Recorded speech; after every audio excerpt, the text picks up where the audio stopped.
Welcome to the Mindset for Runners podcast, helping you to access and unlock your true potential as an athlete.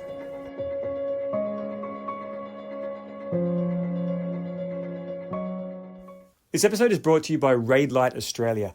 I've been running in Raidlight gear for the last 12 months now, and I love it. They're a pure mountain and trail running company founded in the French Alps.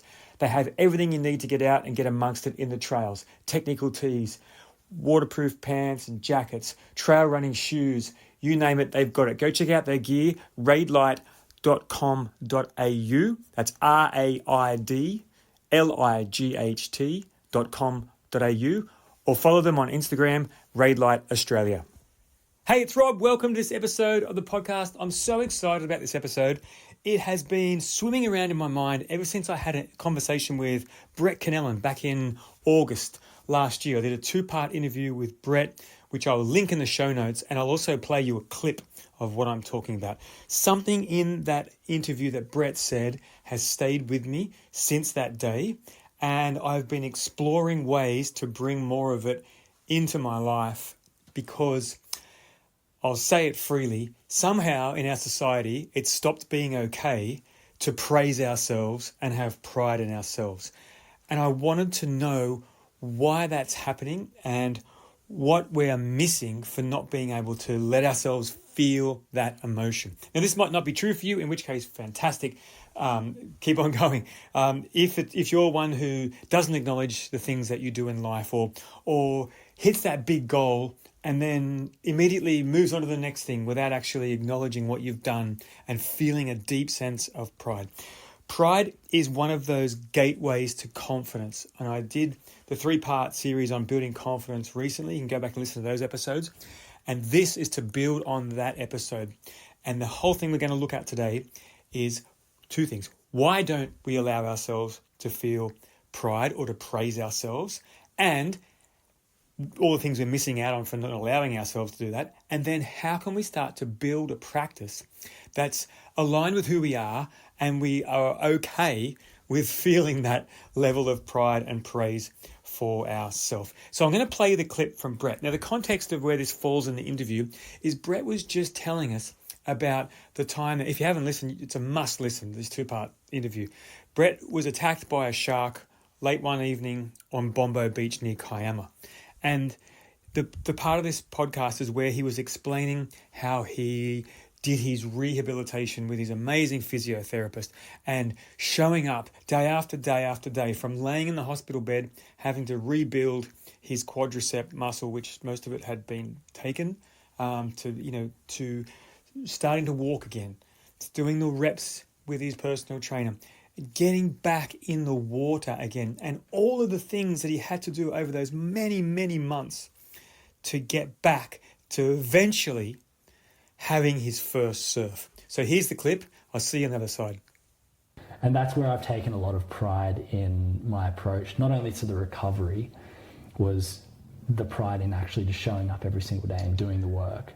But that's the way I look at a lot of the different things in life now. I love that you mentioned pride. Sometimes people throw that emotion around as being a negative, but... Yeah, I've learned to embrace it because I don't know if it's tall poppy syndrome. I'm not sure what it is, but we are afraid of saying we're proud of ourselves. And I am one of those people who always was, I wouldn't say that I was proud of myself or what I was doing because I don't want to big up myself or anything like that. But when I look at some of the things that I've been able to do, I'm genuinely proud of doing them, and not necessarily proud of the fact that I've achieved them, but proud of the things that have got me there. Like that's, when I look at that tattoo of me having my first surf back, that is something I'm immensely proud of. And that was one of the first moments where I was okay with admitting that I was proud of being able to get to that point, because I actually acknowledged that it wasn't about achieving the goal, it was about what it took to get there. And I think if we can take pride in the process, then that is more of a reflection on us being proud of the person that we are, not what we achieve or what other people see as us. All right, so that conversation really sparked something between us, as you could hear, but also the question in my mind was, how come it's okay for me to say to my kids, which I do all the time, I'm so proud of you. I am so proud of you, and give them the acknowledgement for what they did, for their consistency in the work, for doing things that are hard, for doing the maths problems that they don't like, but eventually getting it, from practicing the soccer move or from practicing the musical instrument or whatever it is. We're able freely to give pride to somebody else, yet we deny ourselves. Again, I'm speaking for myself and freely deny ourselves the opportunity to praise ourselves and feel that proud feeling within. Now, let's have a look at one of the reasons I believe this is happening. Pride has got a lot of associations with it in our language. If you look at other languages, such as French, Spanish, Italian, they have 2 words for pride. So, for example, in the French language, they have fierté, which is, that was me speaking French with an Italian accent. That fierté is pride in oneself, or like a self-recognition type of feeling. It's like positive side of pride where you're like, yes, you know what, I did it. I did something good. It's that feeling of accomplishment, feeling like I've worked hard and really letting that feeling sink in. As opposed to the other word, which I struggle to pronounce, l'orgueil, which is the pride that we know as the word in English, which is self-aggrandizement and putting yourselves, feeling pride above everybody else, and grandiosity, and all of these negative things associated with pride. So this is how the French and the Italians and the Spanish have split up pride into 2. Unfortunately, in English, we've only got the one word pride, which encompasses both, and we've fallen to that negative side of what it actually means. Pride comes before fall. Pride is one of the 7 deadly sins. It's not okay to feel this because, and that right there, that's what I want you to ask yourself. It's not okay for me to feel pride because, and just see what comes up for you. If I were to feel proud of myself, then what's after that then? What's after that because? What's the story we tell ourselves? How come you can complete a huge goal you've been working at, and then you have a fleeting moment of, wow, I did it, and then you're on to the next thing without letting it sink in and not patting yourself on the back like you would your best friend, your child, your work colleague, anybody else. You would give them that, wow, that's amazing, I'm so proud of you. Yet we are not allowing ourselves to feel it. And again, I know this, a lot of this is my projection from my own self, but I'm pretty sure that if I'm doing it, then a lot of people out there are as well, and that's what I wanted to really help you with. So let's have a look at these 2 definitions of pride that we can split so you can get a deeper understanding of it. These are offered to us by author and psychologist Jessica Tracy, who wrote a great book called Take Pride, Why the Deadliest Sin Holds the Secret to Human Success. Now, in her research, so Jessica is a clinical psychologist, and she's a doctor, a PhD doctor who does research in emotions such as pride, shame, guilt, these type of things that not many people really want to talk about. But in this research, and she shares in the book, she splits pride into 2 different types. She calls them authentic pride and hubris pride. So authentic pride is that French word fierté, which is the confidence is taken from like hard-earned accomplishment, innovation. It's associated with creativity and working hard towards something. It's a genuine sense of self-confidence and self-achievement. Hubristic pride comes from the Greek mythology hubris, and that really comes. So hubris is associated with overconfident pride, arrogance, exaggerated level of pride or foolishness because I'm so arrogant and I'm completely self-unaware, if that's a phrase. So hubristic pride is all about building myself up above others, comparison to others, and this false pride that is associated with the Greek mythology hubris, which basically meant a pride that is punishable by the gods. Now that's where our pride word in English falls towards that side, and that I believe it's a big reason why we haven't allowed ourselves. So now that you know the 2 different definitions given to us by this doctor in this book, I really think it's time for us to make the distinguishment and start to build our own pride practice or praise practice. You may have a gratitude practice in your life where you list things that you are grateful for. You may have another practice that you might do when you're running or when you're writing, journaling.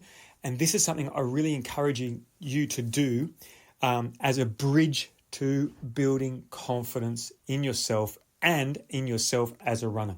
So I invite you to try this when you're running or, when you're in the car by yourself or when you're cooking or when you've got an alone moment where you can start to build a reference point of the things in your life that you've achieved or you've had a crack at or you've been brave or you've used courage or you've worked hard at in an effort for you to see yourself and acknowledge yourself and value who you are and what you're doing.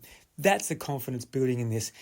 And not let it slip away into the past and, that's done. It wasn't that special, or I wasn't as good as, wasn't as fast as, other people are better. You would never say that to your best friend.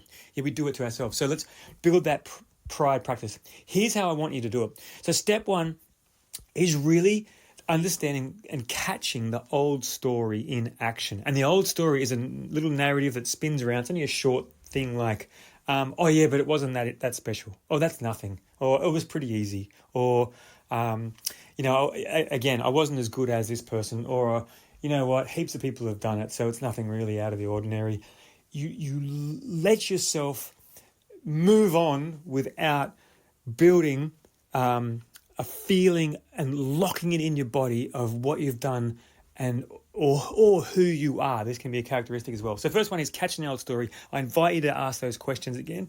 If I feel pride or if I feel proud, then.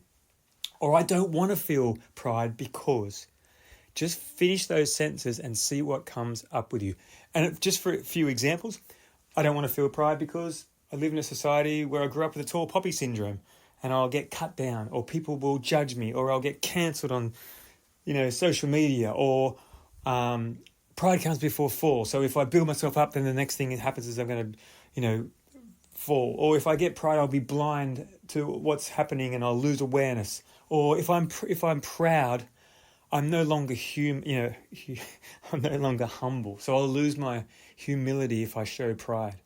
Just explore these stories that might be going on, because ultimately we want that feeling of pride in our body to allow us to do the things that we want to do that we think we can't.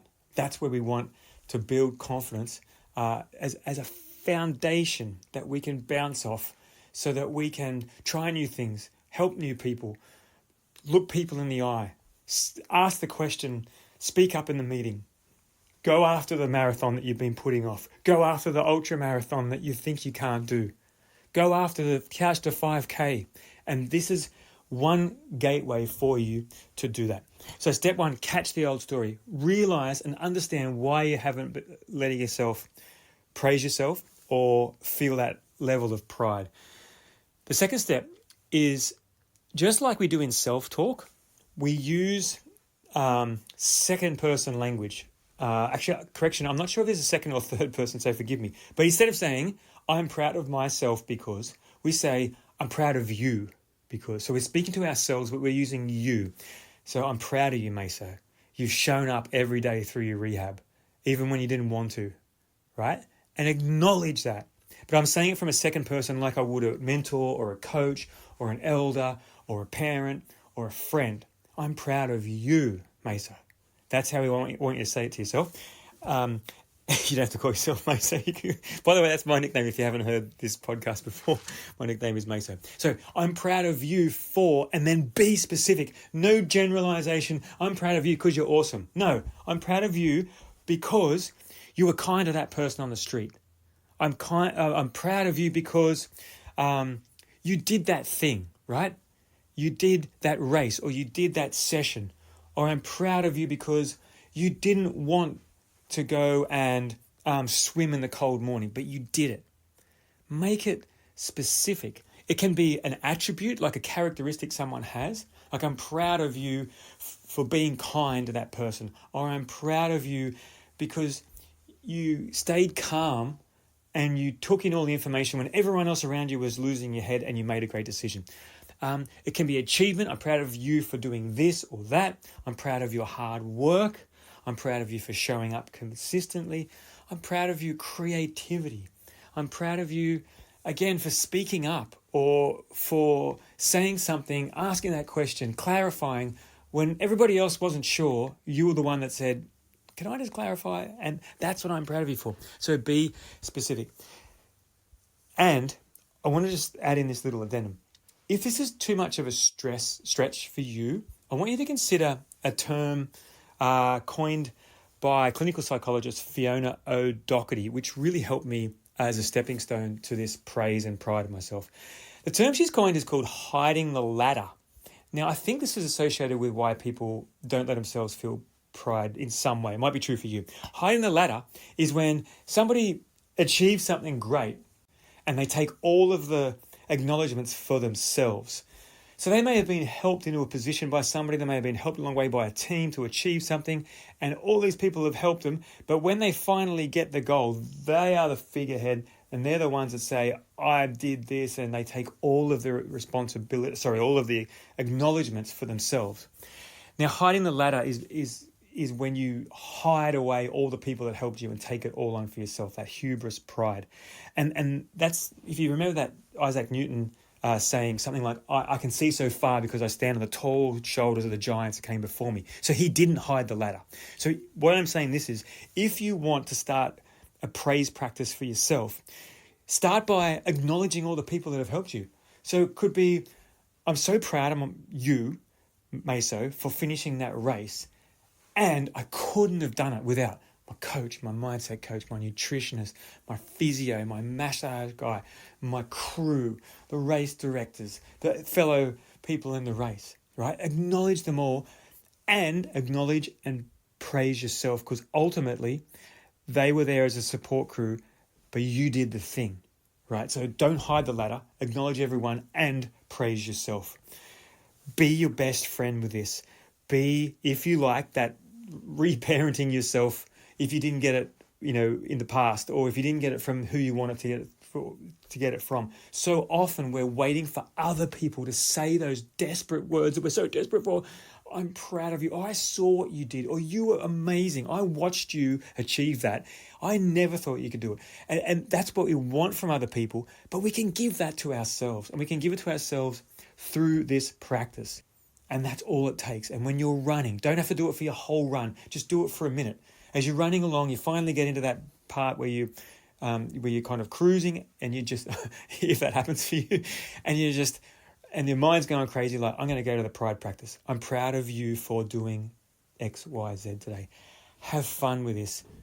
Be your best friend with this. This is a really, really great tool to help you build confidence in your life as a runner, as an athlete, as a person, as a leader, as a parent, you name it. This could be the thing for you that makes the difference. Thanks for listening.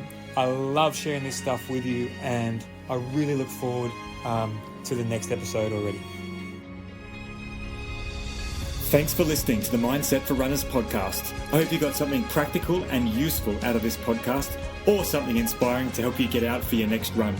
If you have a question about Mindset for Runners or athletes in general, please email me at robmason.run@gmail.com, and I'll answer your question on an upcoming podcast. And if there's anybody you know who could benefit from the information I share in this podcast, please share it with them. See you next time.